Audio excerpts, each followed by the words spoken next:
Donc voilà, j'ai demandé à Claude, j'ai visité plusieurs églises dans le sud qui font partie de Destinée pour partager un petit peu ce projet. Mais ce que j'ai surtout à cœur de partager, c'est plus aussi le cœur pour la mission et la mission au sens très large. La mission, c'est quelque chose qui est vraiment très, très, très, très large.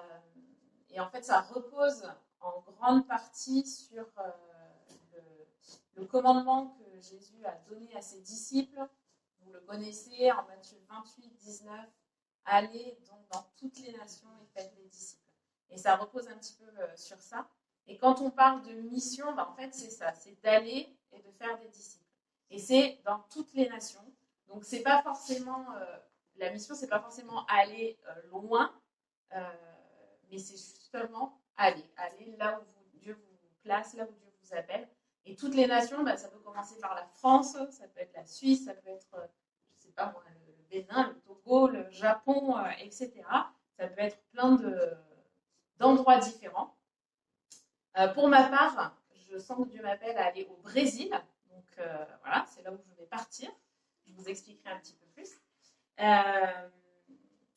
Mais voilà, donc on parle souvent de mission auprès et de mission au loin. Souvent on parle un petit peu des deux. Et j'aime bien ces expressions-là parce que ça nous montre que la mission, c'est vraiment, ça concerne tout le monde. C'est pas que quelques personnes qui sont appelées missionnaires, mais en gros, on est tous missionnaires là où Dieu nous a placés.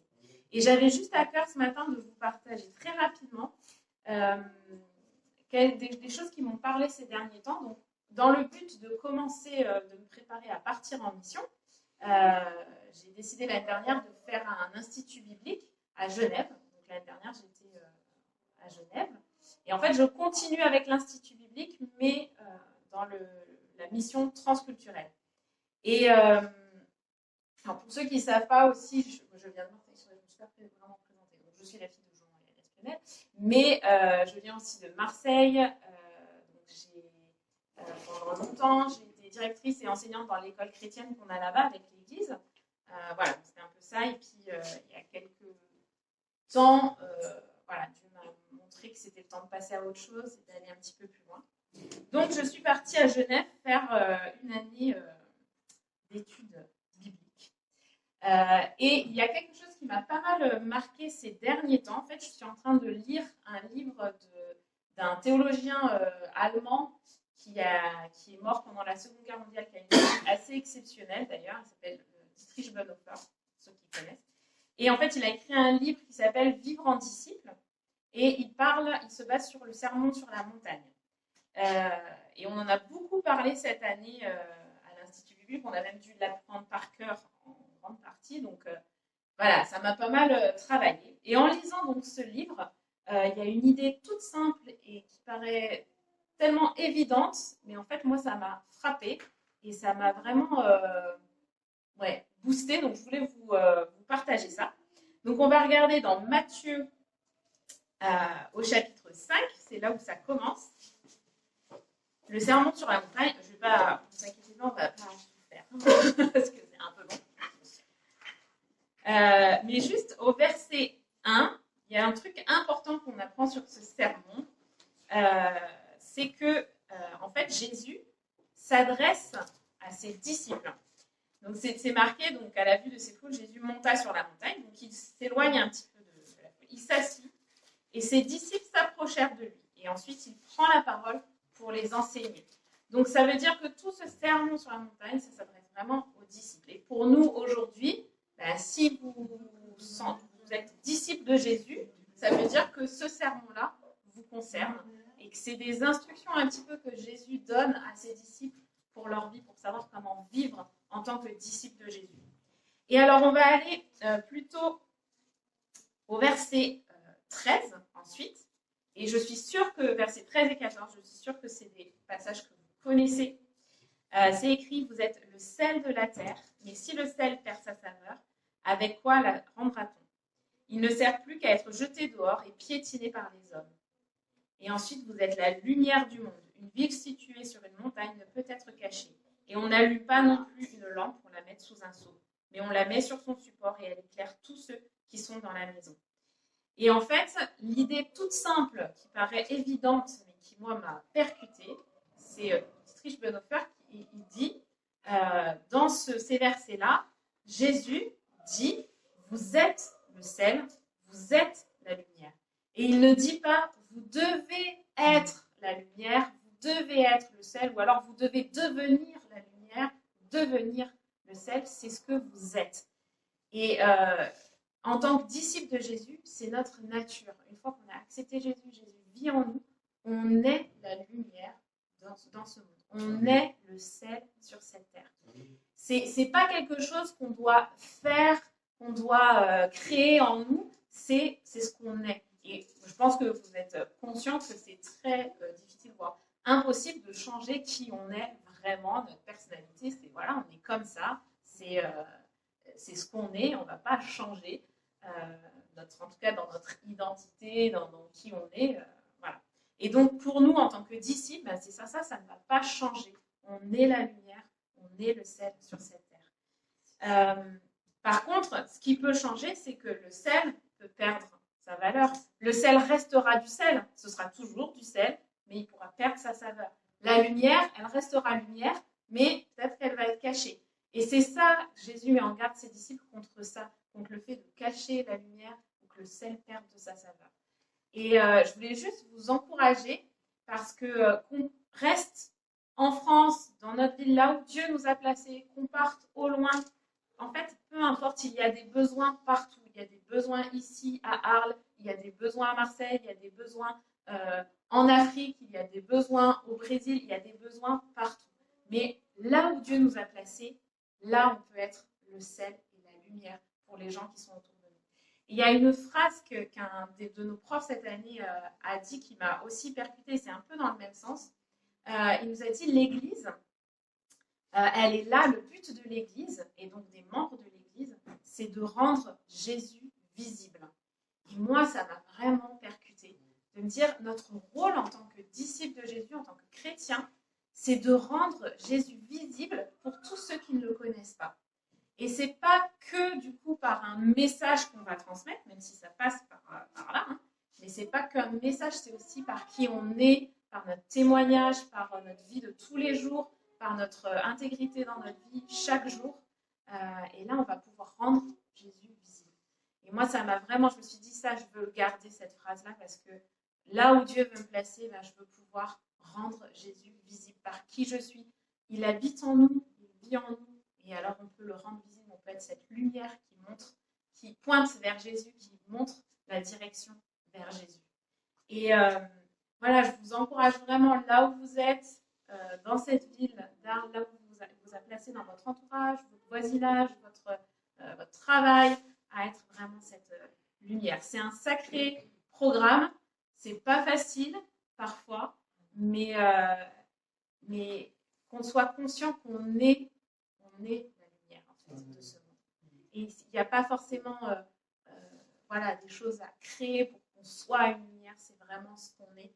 Il faut juste la mettre, que ce soit visible. Voilà. Donc je voulais vous partager ça, c'est juste un petit encouragement. Et dans le sens aussi de mission auprès, mission au loin, je pense que vous êtes un peu au fait de tout ça, avec l'Afrique en particulier, plus avec Claude, etc. Et mes parents. Mais c'est quelque chose qu'on voit qui est tout au long de la Bible, de la Genèse à l'Apocalypse.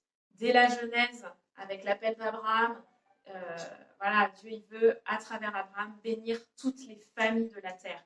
Et en fait, littéralement, c'est vraiment les clans, parce qu'à l'époque, ça ne fonctionnait pas en pays, etc. C'était les familles, les clans, les ethnies, toutes les familles de la terre. Et jusqu'à la fin de la Bible, dans l'Apocalypse, on voit ça dans l'Apocalypse 7, où devant le trône de Dieu, il y a tous les peuples, toutes les ethnies qui sont rassemblées pour louer Dieu comme on l'a fait ce matin. Donc, la mission, elle est pour ici, là où Dieu nous a placés, et elle est aussi pour au loin pour toutes les nations. Ça intègre vraiment toutes les nations. Donc voilà, donc moi, je suis partie pour être une lumière au Brésil. Voilà, donc, bon, du coup, je n'ai pas le PowerPoint, mais J'ai par contre des petits prospectus, si ça vous intéresse, je vous les laisse. J'en ai pris pas mal, je peux vous les laisser. Mais donc, comment j'en suis arrivée à vouloir partir au Brésil? En fait, bon, vous connaissez un peu mes parents. Donc mes parents sont missionnaires. Voilà, ils ont beaucoup. Moi, j'ai grandi parmi des missionnaires. Donc, la mission, ça a toujours été quelque chose que j'avais dans mon cœur. Et puis, ça ne s'est pas fait tout de suite. Pendant longtemps, j'étais à Marseille avec l'école chrétienne. On a commencé à cette école chrétienne. C'est aussi une mission en soi et un gros projet. Et puis, il y a quelques temps, donc, je sentais que Dieu me disait, voilà, maintenant le temps est un peu terminé à Marseille. C'est le moment de laisser ta place et d'aller ailleurs. Alors, pourquoi le Brésil? Souvent, j'ai parfois entendu justement les phrases, mais en France, il y a tellement de besoins, pourquoi tu pars? Ou alors, mais pourquoi le Brésil? Le Brésil, il y a plein de chrétiens, il y a de grandes églises et tout ça. Donc oui, c'est vrai, au Brésil, il y a de grandes églises, en particulier dans le sud du Brésil. Moi, je vais aller dans le nord du Brésil, dans une région qui s'appelle le Sertão, qui est en fait une région semi-aride, avec de grosses difficultés au niveau de la sécheresse, etc. Et dans un des États du Brésil, c'est l'État le plus pauvre en fait du Brésil, et en fait il y a peu d'églises dans ces régions-là, parce que les églises, les grandes églises riches qu'on voit, les grands bâtiments, c'est surtout dans le sud, les régions un petit peu plus riches du Brésil. Et dans le nord, c'est assez difficile au niveau des églises, mais aussi au niveau, donc, c'est une région très pauvre, il y a peu de perspectives d'avenir pour les gens qui y habitent. Et en fait, souvent, les gens des campagnes, des petites villes, quittent les campagnes et les villes pour aller dans les grandes villes, où ils vont être dans des favelas et où la situation ne sera pas forcément meilleure. Donc la mission pour laquelle je vais travailler, c'est une mission suisse-allemande. Il y a un bureau en Suisse romande qui s'appelle SAM Global. Et le projet qu'ils ont là-bas, c'est vraiment d'aider notamment les agriculteurs qui sont là-bas, les gens, pour qu'ils puissent avoir des moyens de subvenir à leurs besoins, d'avoir des meilleures techniques d'agriculture là-bas à cause de cette zone un peu semi-aride. Et donc, pour éviter que les gens partent dans les favelas, dans les grandes villes et se retrouvent dans des situations des fois pires que ce qu'ils avaient. Et donc ça, c'est une partie de leur projet. Et l'autre partie, c'est la formation, en particulier des enfants et des personnes qui vont encadrer les enfants dans les églises. Donc, il faut savoir qu'au Brésil, les enfants ont école qu'en demi-journée, donc soit le matin, soit l'après-midi. Et en fait, le reste du temps, ils sont un peu laissés un peu libres. Donc, il y a pas mal de difficultés à ce niveau-là. Et donc, le projet pour lequel je vais travailler, essaie de mettre en place des activités parascolaires. Donc, pendant les demi-journées où ils n'ont pas école, pour pouvoir faire des groupes bibliques avec les enfants, de la prévention aussi par rapport à plein de choses, à l'hygiène, et par rapport aussi à tous les problèmes de violence aussi qu'il y a, etc. Essayer de leur donner un avenir pour qu'ils puissent partir dans la vie avec l'envie les moyens de réussir. Donc, ils travaillent avec une église locale là-bas, dans une petite ville qui s'appelle Barras, donc petite ville pour le Brésil, il y a 50 000 habitants, donc ça reste assez petit. Et donc, ils travaillent avec une église locale, ils font des petits groupes bibliques dans les villages, des études bibliques dans les villages, donc ils passent dans les villages. Donc voilà, moi je vais aller pour les aider. Donc, c'est un couple de Suisses allemands qui seront mes formateurs, et c'est Baumann. Donc je vais aller pour les servir là où ils ont besoin, apprendre surtout. Donc c'est un stage dans le cadre de ma formation à l'Institut biblique, donc j'y vais 6 mois. Et le but, c'est de me former à la mission transculturelle dans un autre pays, d'apprendre la langue, d'apprendre la culture. Ça, c'est d'abord mes premiers objectifs. Donc voilà, je pars pour 6 mois. Le 1er novembre, je pars et je reviens en mai 2022. Et après, ce que j'ai à cœur, c'est de pouvoir repartir. Je ne sais pas si je repartirai exactement au même endroit ou ailleurs. Ça, je laisse encore la porte ouverte à Dieu selon ce qu'il me dit. Mais par contre, le Brésil, ça reste quand même la destination, voilà, le pays que Dieu m'a mis à cœur. Donc pourquoi je fais cette petite présentation? C'est parce que pour faire ce projet, je ne peux pas y arriver sans le soutien de chrétiens qui seront avec moi, d'églises qui seront avec moi pour me soutenir, notamment dans la prière, parce que ça va être un défi sur place. Il y a voilà, beaucoup de syncrétisme, beaucoup de catholicisme, mais aussi de magie blanche, magie noire. Enfin, c'est très, très mélangé. Donc, spirituellement aussi, c'est vraiment, il y a un enjeu. Et donc, j'ai vraiment besoin de prière pendant ce temps-là. J'ai aussi besoin de soutien financier parce que donc, ce stage n'est pas rémunéré. Hein, donc, il faut que je cherche moi-même des personnes qui souhaitent me soutenir financièrement. Voilà. Et puis, simplement aussi, voilà, pour vous partager ce que je vais faire. Vous faites partie de Destinée. Donc, pour moi, c'est important de partager ça, de donner des nouvelles. Et voilà. Donc, je pense que j'ai à peu près tout dit. Je vous laisserai mon petit prospectus où justement j'explique un petit peu mon parcours, la mission, le projet pour lequel je vais être. Et en fait, je fais régulièrement des lettres de nouvelles à peu près tous les 2 mois. Donc, si vous voulez recevoir ma lettre de nouvelles, alors il y a un petit coupon réponse, mais vous n'êtes pas obligé de le laisser là maintenant. Mais il y a mon adresse email et vous pouvez m'envoyer un petit mail. Je souhaite recevoir ta lettre de nouvelles et ce sera avec grand plaisir que je transmettrai mes lettres de nouvelles. Voilà, et à chaque fois, je donne un petit peu des sujets de prière aussi. Donc, si vous avez envie de me soutenir comme ça, c'est un bon moyen. Voilà, est-ce que vous avez des questions peut-être? Parce que peut-être j'ai oublié des choses, j'avais pas mon... Alors, dans le nord du Brésil, justement, est-ce que les populations sont plutôt jeunes, j'imagine? Il y a beaucoup d'enfants? Tu connais un petit peu? Oui, il y a beaucoup d'enfants, beaucoup de jeunes. Oui, voilà, je pense que c'est assez varié, mais oui, il y a beaucoup de familles de jeunes et d'enfants. Dans l'église, apparemment, il y a de plus en plus aussi de jeunes donc ils sont contents parce que voilà, c'est encourageant, il y a pas mal de jeunes qui viennent.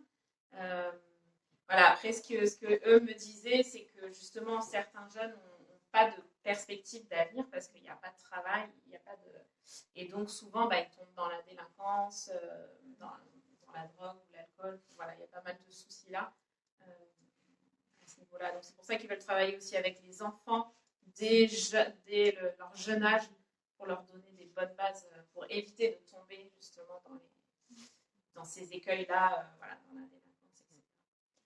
Voilà. Bon, la région où je vais être, la ville où je vais être est quand même plus ou moins tranquille. C'est moins dangereux que certaines grandes villes au Brésil. Mais voilà, ça reste quand même un souci, la violence.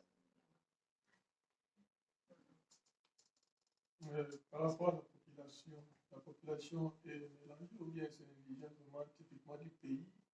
Là où je vais être, c'est vraiment...